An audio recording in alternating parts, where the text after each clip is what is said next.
নাই আজকে। আমরা সাংবাদিকদের তো আপনারা পাইলে একটু জায়গা না, জানার জায়গা আমি থাকে। পরিবার নিয়ে, আমি ফ্যামিলি নিয়ে কোনো কথা বলতে আসি।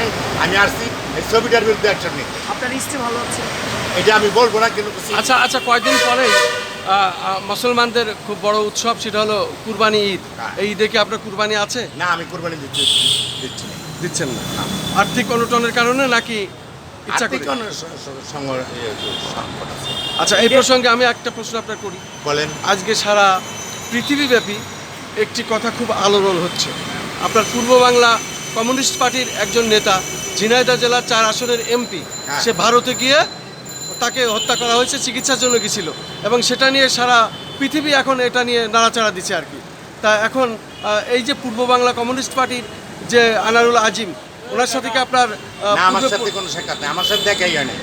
একসময় কি একসঙ্গে আপনার না, বেড়েছেন? এক সময় ছিলাম না, একসঙ্গে ছিলাম না কোনো সে তো বড় মাপের মাফিয়া বলে পরিচিত হচ্ছে এখন। এটা আমি জানি না কতটুকু সত্য কতটুকু মিথ্যা। আচ্ছা। আমি জানি না, আমি ওনাকে চিনি না এটুকু। আচ্ছা, আপনার জীবনের অভিজ্ঞতার সাথে মিল রেখে একটা প্রশ্ন করবো। বলেন। বিষয়টা হচ্ছে, মানুষকে যখন আপনি ফাঁসি দিতেন, তার আগে একজন এই যে বড় কথা বলবো, আপনার তো এক কথা বললাম যে আমি এগুলি বলতে আসি পরিবার নাই। তো বাদ দিলাম। না, পরিবার বাদ দেবো, ফাঁসির কোনো ব্যাপারের কথা বলবো না। আজকে যেটা নিয়ে আসছি সেটার কথা বলছি। না, শুধু কতজন ফাঁসি দিয়েছেন এই কথাটা শুধু বলি। না, কতজন? 40 জনের ঊর্ধ্বে দিয়েছে, 40 জনের ঊর্ধ্বে। 60 জন। 60 জনের ঊর্ধ্বে উনি নিজ হাতে পাঠিয়ে দিয়েছেন। আচ্ছা, সেই জল্লাদ, চিন্তা করা যায়।